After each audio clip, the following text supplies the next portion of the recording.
السلام علیکم۔ آج ہم قرآن مجید کی ایک بہت اہم آیت سورۃ النساء کی آیت نمبر 128 اس پر بات کرنے والے ہیں، اور اس گفتگو کے لیے ہم نے محمد زاہد رحمانی صاحب فیصل آباد سے ان کے نوٹس اور ریسرچ کو دیکھا ہے۔ موضوع یہ ہے کہ میاں بیوی کے درمیان کبھی ناچاکی ہو جائے، کوئی کشیدگی بڑھ جائے تو قرآن ہمیں کیا راستہ دکھاتا ہے، خاص طور پہ صلح، احسان اور تقوی کے ذریعے۔ کوشش کریں گے کہ اس آیت کی گہرائی میں جائیں اور سمجھیں کہ یہ نباہ کرنے، رشتے بچانے کی کیا اہمیت بتاتی ہے۔ اچھا، تو یہ آیت جو ہے یہ ایک خاص سچویشن میں نازل ہوئی، وہ کیا تھی؟ کچھ اس کا پس منظر بتائیں گے، کیونکہ سیاق و سباق سے ہی بات سمجھ آتی ہے۔ جی بالکل۔ دیکھیں، روایات سے یہ پتہ چلتا ہے کہ یہ آیت ایک ایسی صورتحال کے بارے میں ہے جہاں شوہر اپنی بیوی سے کسی وجہ سے، ہو سکتا ہے عمر زیادہ ہو گئی ہو یا کوئی اور بات ہو، تو وہ بے رغبتی سی محسوس کرنے لگیں، یا اس کی طرف سے کچھ زیادتی کا ڈر ہو جسے قرآن نے نشوز کہا ہے، یا پھر بے رخی یعنی اعراض، ایسا لگے کہ شوہر اب تعلق نبھانا نہیں چاہتا، شاید طلاق کا ارادہ کر رہا ہو۔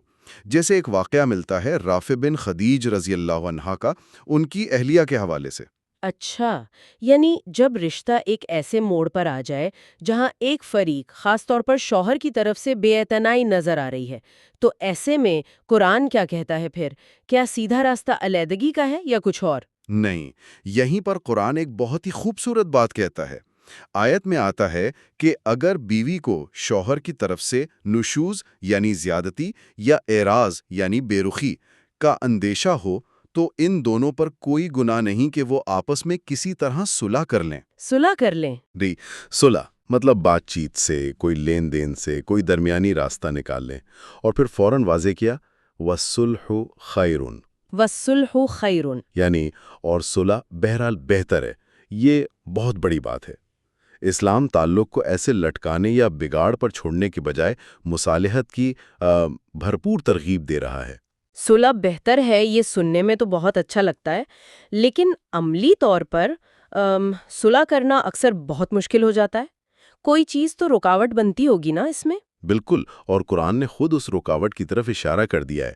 آیت میں آگے آتا ہے وَأُحْضِرَتِ الْأَنفُسُ الشُّحَّ۔ الشح۔ جی، یعنی نفسوں میں بخل یا کہہ لیں خود غرضی وہ رچی بسی ہوئی ہے۔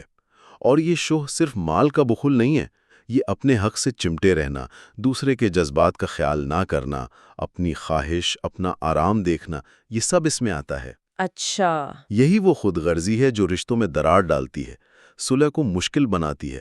ہر کوئی اپنا اپنا حصہ مانگتا ہے، دوسرے کے لیے تھوڑا جھکنے کو تیار نہیں ہوتا۔ تو اگر یہ شحا یعنی خود غرضی اتنی گہری ہے انسان کے اندر، تو پھر اس کا حل کیا ہے؟ صلح تک پہنچیں کیسے؟ اس کا حل بھی آیت کے بالکل آخر میں اشارے سے بتا دیا گیا۔ وَإِن تُحْسِنُوا وَتَتَّقُوا فَإِنَّ اللَّهَ كَانَ بِمَا تَعْمَلُونَ خَبِيرًا۔ اچھا۔ اور اگر تم احسان کرو اور تقوی اختیار کرو تو یقیناً اللہ تمہارے کاموں سے خوب بخبر ہے۔ یہاں دو چیزیں ہیں، احسان اور تقوی۔ احسان اور تقوی۔ جی، احسان کا مطلب ہے اپنے حق سے زیادہ دینا، دوسرے کے ساتھ بھلائی میں پہل کرنا، اچھا سلوک کرنا۔ اور تقوی مطلب اللہ کا خوف، یہ احساس کہ اللہ دیکھ رہا ہے، مجھے جواب دینا ہے۔ جب انسان احسان اور تقوی سے کام لیتا ہے نا، تو وہ اپنی میں سے، اپنی خود غرضی سے اوپر اٹھ جاتا ہے، اور پھر صلح کا راستہ آسان ہو جاتا ہے۔ اس میں ایک بات یہ بھی آتی ہے نا کہ بیوی تعلق بچانے کے لیے اپنے کچھ حقوق چھوڑ سکتی ہے، جیسے خرچہ یا باری۔ اس کی کیا حکمت ہے؟ جی، یہ بھی اسی صلح کے دائرے میں ہی آتا ہے۔ دیکھیں، یہ بیوی پر کوئی جبر نہیں ہے۔ اچھا۔ کچھ حقوق معاف کر دینے سے یا ان میں کچھ کمی کرنے سے اس کا گھر بچ سکتا ہے، تعلق قائم رہ سکتا ہے، تو وہ اپنی خوشی سے ایسا کر سکتی ہے۔ یہ شریعت کی طرف سے ایک لچک ہے، ایک فلیکسیبلٹی ہے، صحیح۔ جو یہ دکھاتی ہے کہ تعلق بچانا کتنی اہم چیز ہے۔ یہ ایک طرح سے بیوی کی طرف سے احسان کا عملی مظاہرہ بھی ہو سکتا ہے۔ تو خلاصہ کریں اگر، تو اس آیت سے چند بڑی باتیں سمجھ میں آتی ہیں۔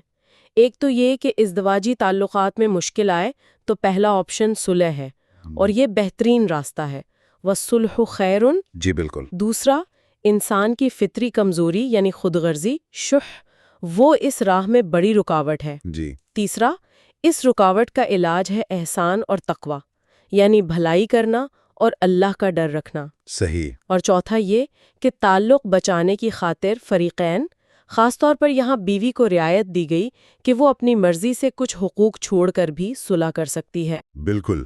اور یہاں ایک دلچسپ بات یہ ہے کہ یہ آیت صرف ایک قانونی ضابطہ نہیں بتا رہی۔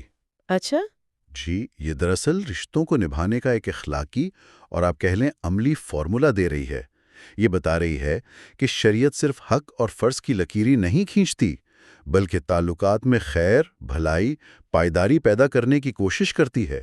اس میں گہری حکمت ہے۔ یہ تو واقعی بہت گہری بات ہے۔ اور یہیں سے ایک اہم سوال ذہن میں آتا ہے جی کہ یہ جو اصول ہے، صلح کو ترجیح دینا، خود غرضی پہ قابو پانا، احسان سے کام لینا، اور کبھی کبھی اپنے کچھ حقوق چھوڑ کر بھی بڑے مقصد یعنی تعلق کو بچانا، کیا یہ صرف میاں بیوی کے رشتے تک ہی ہیں؟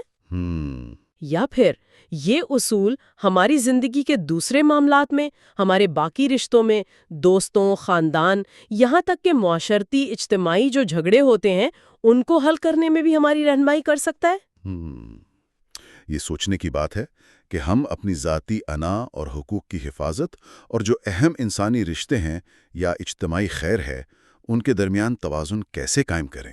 بالکل، بہت اہم نقطہ ہے یہ سوچنے کے لیے۔ اسی غور طلب نقطے کے ساتھ آج کی گفتگو یہیں مکمل کرتے ہیں۔ اللہ حافظ۔ اللہ حافظ۔